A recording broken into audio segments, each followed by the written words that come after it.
আল্লাহ রাব্বুল আলামিন পবিত্র কোরআনের বিভিন্ন জায়গায় এই নামাজের আদেশ করেছেন। আল্লাহ কোরআনের শুরুতে সূরা বাকারার মধ্যে প্রথম পৃষ্ঠায় বলতেছেন, আলিফ লাম মিম যালিকাল কিতাবু লা রাইবা ফীহি হুদাল লিল মুত্তাকিন। এই সেই কিতাব, যেই কিতাবের মধ্যে কোনো সন্দেহ নাই।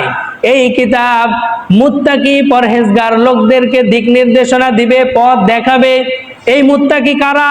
আল্লাহ তাআলা বলেন, আল্লাযীনা ইউমিনুনা বিল গায়ব, যারা না দেখে আল্লাহকে বিশ্বাস করেছে। যারা না দেখে আল্লাহকে বিশ্বাস করেছে, এক নাম্বার বৈশিষ্ট্য। দুই নাম্বার বৈশিষ্ট্য হলো ওয়ায়ুকিমুনাস সালাত, এবং তারা নামাজ প্রতিষ্ঠিত করে। বলুন সুবহানাল্লাহ। যারা নামাজ প্রতিষ্ঠিত করে তারাই মুত্তাকি পরহেজগার। এই কোরআন তাদেরকে পথ দেখাবে। কোনো বেনামাজিকা এই কোরআন পথ দেখাবে না। কারণ যে নামাজ পড়ে না সে সুদ, ঘুষ, হালাল হারাম এর পার্থক্য তার তো থাকবে না। এই কোরআন যাদেরকে পথ দেখাবে তারা হলো নামাজি। তারা কারা? নামাজি। এই কোরআনের মাধ্যমে পথ পাইতে হলে নামাজ পড়তে হবে। আল্লাহ রাব্বুল আলামিন শুরুতেও নামাজের কথা বললেন। সে আল্লাহ তাআলা সূরা বাইয়িনার মধ্যেও নামাজের কথা বলেন, ওয়ামা উমিরু ইল্লা লিয়াবুদুল্লাহা মুখলিসিনা লাহুদ্দিন হুনাফা ওয়া ইউকিমুস সালাতা ওয়া ইউতুজ যাকাতা ওয়া যালিকা দীনুল কাইয়্যিমা। এভাবেই আল্লাহ রাব্বুল আলামিন কোরআনের বিভিন্ন জায়গায় নামাজের আদেশ করেছেন। কিসের আদেশ করেছেন সবাই বলেন তো? নামাজের আদেশ করেছেন। আল্লাহ নামাজের আদেশ করেছেন বারবার পবিত্র কোরআনের প্রায় 82 জায়গায়। কত জায়গায়? 82 জায়গায় নামাজের কথা বলেছেন। এই নামাজ কতটা গুরুত্বপূর্ণ এর গুরুত্ব বোঝানোর জন্য হাদিসের মধ্যে ইরশাদ করেছেন, বুনিয়াল ইসলামু আলা খামসিন শাহাদাতি আল্লা ইলাহা ইল্লাল্লাহ। ইসলামের খুঁটি হলো 5টা। ইসলামের খুঁটি কয়টা? 5টা। এই 5টা খুঁটির মধ্যে 1 নাম্বার হলো আল্লাহর প্রতি ঈমান আনা। 1 নাম্বার কি? আল্লাহর প্রতি ঈমান। ঈমান ছাড়া তো মুসলমানি হওয়া যাবে না। 2 নাম্বার হলো নামাজ প্রতিষ্ঠিত করা। 1 নাম্বার ঈমান আর 2 নাম্বার নামাজ। তাহলে ঈমানের পরে যে আমলের স্থান তার গুরুত্ব কত বেশি। আল্লাহর হাবিব গুরুত্ব বোঝানোর জন্য আরো বলেন, আউয়ালু মা ইউহাসাবু বিহিল আবদু ইয়াউমাল কিয়ামাতি মিন আমালিহি সালাতুহু ফাইন সালাহাত ফাকাদ আফলাহা ওয়া আনজাহা ওয়া ইন ফাসাদাত ফাকাদ খাবা খাসিরা। আল্লাহর হাবিব বলেন, কিয়ামতের ময়দানে সর্বপ্রথম নামাজের হিসাব হবে। যার নামাজ ভালো, যার নামাজটা ঠিক হবে সে সফল হয়ে গেল। আর যার নামাজটা নষ্ট হয়ে যাবে সেই ব্যক্তি ক্ষতিগ্রস্ত হয়ে গেল, হতভাগা হয়ে গেল, সে দুর্ভাগা হয়ে গেল। আল্লাহর হাবিব আরো বলেন, খামসু সালাওয়াতিন ইফতারাদাহুন্নাল্লাহু তাআলা। 5 ওয়াক্ত নামাজ আল্লাহ রাব্বুল আলামিন ফরজ করেছেন। মান আহসানা ওযুহুন্না ওয়া সাল্লাহুন্না লিওয়াক্তিহিন্না ওয়া আতাম্মা রুকুআহুন্না ওয়া খুশুআহুন্না কানা লাহু আলাল্লাহি আহদুন আইয়াগফিরা লাহু। আল্লাহর হাবিব বলেন, আল্লাহ তাআলা তোমাদের উপরে 5 ওয়াক্ত নামাজ ফরজ করেছেন। যেই ব্যক্তি উত্তম রূপে ওযু করলো এবং রুকু সিজদাগুলো সুন্দরভাবে করে নামাজ আদায় করলো, আল্লাহর কাছে তার পাওনা হয়ে গেল, আল্লাহ তাকে ক্ষমা করে দিবে। উত্তম রূপে ওযু করে নামাজ পড়লে আল্লাহর উপরে একটা দায়িত্ব চলে যায়। সেই দায়িত্বটা হলো তিনি এখন তার এই নামাজি বান্দাকে মাফ করে দিবেন। কি করে দিবেন? মাফ করে দিবেন। আল্লাহর হাবিব বলেন, ওমাল্লাম ইয়াফআল ফালাইসা লাহু আলাল্লাহি আহদুন।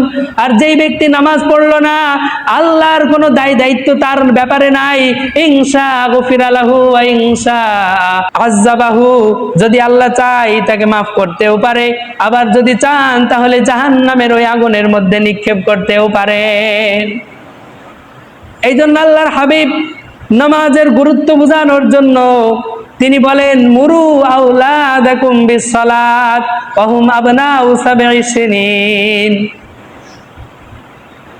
তোমরা তোমাদের সন্তানদেরকে নামাজের আদেশ করো যখন তাদের বয়স 7 বছর।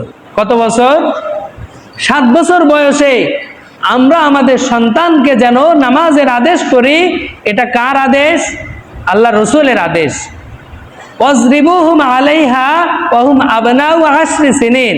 আর যখন ওই সন্তানদের বয়স 10 বছর হয় এবং তারা নামাজে অবহেলা করে, তখন তোমরা তাদেরকে প্রহার করো, তাদের উপরে কঠোরতা করো।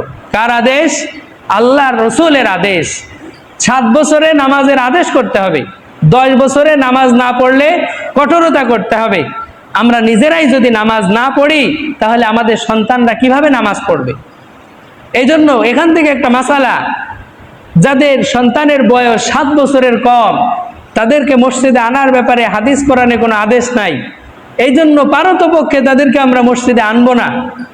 এবং 7 বছর যখন হবে তখন হাদিসের অর্ডার, আপনার সন্তানকে নামাজের আদেশ করতে হবে এবং ওই 7 বছর বয়সে মসজিদে আনতে হবে। এভাবে এসে নামাজের অভ্যস্ত হয়ে যাবে। কখনো যদি উদাসীন হয় তাহলে তার সাথে কঠোরতা করতে হবে। কি করতে হবে? কঠোরতা করতে হবে। বিশ্বনবী আরো বলেন, বাইনাল আবদি ওয়া বাইনাল কুফরি তারকুস সালাহ।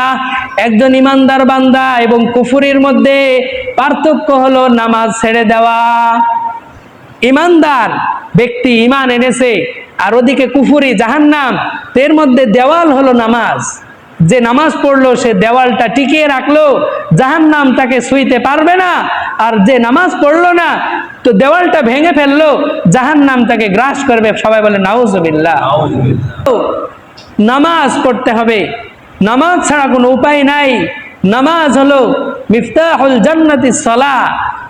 জান্নাতের চাবি হলো নামাজ। জান্নাতের চাবি কি? নামাজ। লাগুক মসজিদে আপনারা টাকা দিয়ে ইমাম রাখলেন, মুয়াজ্জিন রাখলেন, এত টাকা দিয়ে বিদ্যুতের ব্যবস্থা করলেন, লক্ষ লক্ষ টাকা দিয়ে মসজিদ বানালেন, আর সেই মসজিদে নামাজ পড়তে আসার সময় যদি না পান তাহলে এটা কত দুর্ভাগ্যের বিষয়, এটা কত আফসোসের বিষয়।